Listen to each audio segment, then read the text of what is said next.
Thank you mga kaibon, maraming salamat po. Welcome back sa YouTube channel natin mga kaibon. Kumusta po kayong lahat?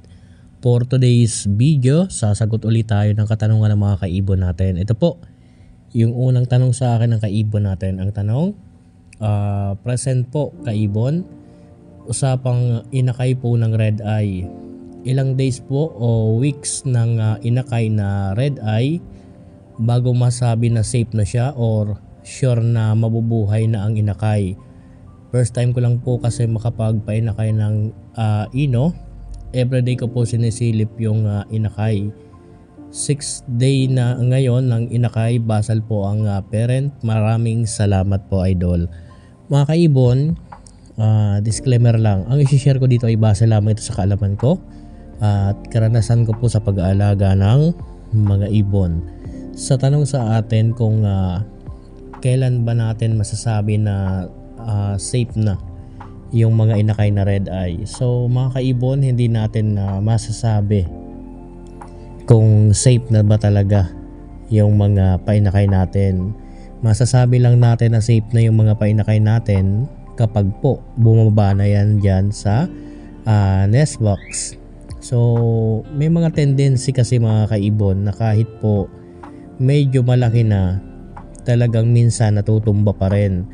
Kaya nga tinuturo natin ang tamang patoka para po yung mga alaga natin hindi matumba kahit medyo malaki na. Base kasi sa karanasan ko, kapag po hindi tama talaga yung naibibigay natin na patoka, kapag hindi yan natunawan kahit malaki na yan, posible pa rin yan matumba. Kaya po mas maganda sumunod na lang tayo doon sa tamang patoka at hindi tayo masayangan ng alaga.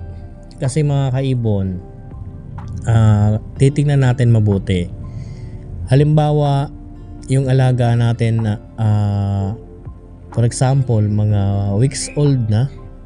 So, kapag mga weeks old na mga kaibon, for example, mga 3 weeks, so medyo kampante na tayo dyan. Lalo kapag ang binibigay natin na patoka is tama naman. So sa 3 weeks, medyo mga malalaki na yung balahibo, kampante na tayo dyan mga kaibon. Huwag lang magloko ang breeder natin. Kasi doon sa 3 weeks na yon, hindi na yung madadaganan. So kumbaga malayo na sa disgrasyang mga ganon na madadaganan yung mga inakay natin. So hindi na po yan madadaganan kasi medyo malaki na talaga yan, 3 weeks na eh. Ngayon, doon naman sa breeder natin, sana wag magloko yung breeder. Dapat tuloy-tuloy pa rin na sinusubuan yung mga inakay. Tapos bukod sa pagsubo, wag sana nilang tutuka-tukain yung inakay hanggang sa sinasaktan nila. Kaya mga kaibon, masasabi lang natin yan na talagang buhay kapag bumaba na yan at nagsisids na doon mag-isa. Kaya mga kaibon, payo ko na lang, kapag merong painakay yung breeder natin, so mas maganda wag nating stressin yung breeder para hindi magloko. Kasi diyan nagsisimula po yan. Pag na-stress ang breeder, nagluloko po yan. May mga pagkakataon na hindi na sumusubo sa mga inakay, may mga pagkakataon na nilalaglag yung mga inakay, tinatabunan. Kaya napaka-importante na wag natin stressin ang breeder kapag meron silang inakay para tuloy-tuloy po yung pag-alaga nila doon sa mga inakay po nila. So masasabi ko lang talaga sa sarili ko at sa mga kaibon natin, masasabi ko lang na safe yung mga inakay kapag po mga 3 weeks na at kapag po bumaba na po yan dyan sa nest box. So doon sa 3 weeks kasi hindi na madadaganan yan at malayo na siya doon sa problema na gano'n na nadadaganan yung mga maliliit. So malayo na siya doon at sa 3 weeks nang yan, yung breeder wag mo na lang stressin at hayaan mo na lang siya. Bigay ka lang ng patoka, vitamins, gulay, tuloy-tuloy na yan hanggang sa makababa. So kapag hindi stress ang breeder, okay yan. Walang mangyayari dyan sa mga inakay mo, talagang buhay po yan. So kapag nakababa na yan, yun na, masasabi na natin na success mga kaibon. So yan po ang una. Pangalawa, sir, as long paano malalaman kung mag-e-egg na yung ibon? Kapag naghahakot na sila ng nest sa nest box. So ibig sabihin siguro kapag naghahakot yung breeder. So alam nyo mga kaibon, ganito yan. Kapag may breeder kayo, for example, first day nakita nyo yung meeting nila. Kapag po basal, magbilang kayo ng 9 days to 12 days. Kapag naman po proven, magbilang po kayo ng 5 days to 8 days. So dyan sa mga araw na binigay kong yan, mag-iitlog na po yan ang breeder po ninyo. Tapos mapapansin nyo naman yan, may mga senyales naman kasi yan na nangingitlog ang breeder. Kapag palaging nasa labas ang cock, yung lalaki, laging nasa loob ng nest box ang babae, nangingitlog yan posible yung hen. Ang trabaho kasi ng cock, kapag po nangingitlog ang hen, nakabantay lang yan dyan sa labas, yung cock. Minsan nga mapapansin ninyo, nandyan lang yan sa may pinakambutas, nakalabas lang yung ulo niya, pero yung katawan nandun sa loob. So ganyan ang nagiging trabaho ng mga cock. Kapag kaganyan na sa palagay ninyong nangingitlog na ang breeder, huwag ninyong silipin ang silipin. Diyan nagkakaroon kasi ng mga egg binding ang mga alaga natin. So nabubulabog at kakasilip natin, imbis na mangingitlog na, hindi pa kasi nga nabubulabog. Kapag po nagbago ang form ng itlog yan dyan sa loob, hindi po yan makakalabas. Nagbabago ang form ng itlog dyan sa loob ng katawan ng hen dahil sa biglaan na kagaya ng pagbukas natin, pagsilip sa kanila, pagbiglaang alis. So yan po, nagbabago minsan ang form ng itlog niyan at talagang nagiging egg binding yan. Isa pa sa pinakang number 1 dyan na nakakatakot, kapag nabulabog mo yan at biglang lipad ng lipad, nabasagan ng itlog, patay po yan. So dapat po kapag nakita ninyong ganyan na palapit ng mangitlog, hayaan nyo lang, huwag ninyong silipin ang silipin. Once na nakita mo ang hen at ang cock sa labas, doon ka sumilip. So kung merong itlog sila, kapag merong itlog, so ilista mo para alam mo kung kailan mapipisa yung unang itlog. So dito sa kaibon natin, ganyan po ang dapat ninyong tandaan para malaman ninyo kung mangingitlog na po yung alaga po ninyo.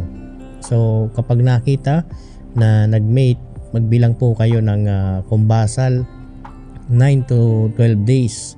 Kapag naman proven breeder yan, 5 to 8 days yung unang nagmate sila. At mapapansin nyo naman yan na bumubukol yung puwetan, kaya malalaman po ninyo yan. At isa pang sikreto para malaman ninyo na yung breeder po ninyo malapit na yan na mangitlog or may itlog na yan sa loob ng tiyan, silipin nyo yung dumi nila doon sa perch, sa baba, sa pupray. Kasi kapag merong paitlog ang breeder or kaya nangingitlog ang breeder, lagi po yung basa at marami ang dumi. So yan po ang tingnan po ninyo. Kapag naman po meron ng inakay ang breeder, una po ninyong titingnan yung painuman ng tubig. Kapag may inakay ang breeder, yung painuman po ng tubig, sobra pong dumi yan. Ang dami pong balat dyan ng seeds. So kapag sobrang dami na ng balat ng seeds dyan sa painuman, check po ninyo baka meron ng inakay. So yan po. Panghuli sa ating tanong, sir, may tanong lang po ako. May napanood po ako na sa mga video nyo na yung baliling, may baliling din po yung hen at nagkaroon po ng pares ngayon. May itlog na po. Ano po kaya yung mapipisa pa po ba yun? Kung mapisa po, ano kaya ang anak nila? Baliling din po ba? Sana po masagot po ninyo. Maraming salamat po, sir. Alam nyo mga kaibon, ang baliling hindi po yan sakit. Hindi po yan sakit na nakakahawa. Hindi po nakakahawa ang baliling at gumagaling po ang mga ibon na merong baliling. At hindi rin po yan inheritance ng mga ibon. Hindi po yan ma-inherit ng mga anak po nila. Ang baliling kasi mga kaibon, kulang lang po ang ibon sa vitamin B12. So kinakailangan kapag kulang sa vitamin B12, mag-add tayo ng vitamins na merong vitamin B12. So ang ginagamot ko po sa mga alaga ko na merong baliling, sa umaga sagupaan, vitamins lang po yan. At sa hapon naman, Vitamin Pro. So vitamins lang po. Yung dalawa kasing vitamins lang yan, may B12 yan. Ang mga ibon kasi na nagkakaroon po ng baliling, tandaan po ninyo, kulang po sa vitamins. Kagaya po ng B12. Kaya po nagkakaroon siya ng baliling na parang umiikot po ang ulo, parang napakalambot ng katawan. So ang kulang lang po niya vitamins. Yan lang po ang ibigay ninyo. Ang pagbigay po ng vitamins sa mga may baliling, tapangan po ninyo. Medyo tapangan nyo ng konti. Kung may pagkakataon kayo na pwedeng mahuli, pwede po ninyong subuan ng vitamins. So ako yan po ang ginagamot ko lang sa mga nagkakaroon ng baliling na alaga ko. So far gumagaling naman. At wag po kayong mag-alala kung naglilimlim po yan, mapipisa pa po niya yan. Wala naman po problema doon. Mapipisa pa po niya yan, lalo kung naglilimlim pa rin. At doon naman sa mga magiging inakay, hindi po yan may inherit nila. So hindi po yan makakahawa doon. Ang iaanak po niya normal pa rin. Hindi po yan makakahawa doon sa mga inakay. Ang kailangan lang po yan, gamutin nyo lang po vitamins araw-araw. At ganoon na din sa mga ibang ibon po ninyo. Mag-vitamins kayo araw-araw. Kung medyo malabnaw ang timpla ninyo, siguro ko medyo tapangan nyo ng konti ang mga vitamins na ibinibigay po ninyo sa mga alaga ninyo, para kung sakali man hindi na po magkaroon ng baliling yung iba po ninyong alaga. So tandaan, ang baliling kulang lang po sa vitamins at hindi po yan sakit na nakakahawa sa mga alaga natin. At hindi rin po yan na i-inherit ng mga magiging inakay po nila. So vitamins lang po, tapangan ng konti, okay na po yan.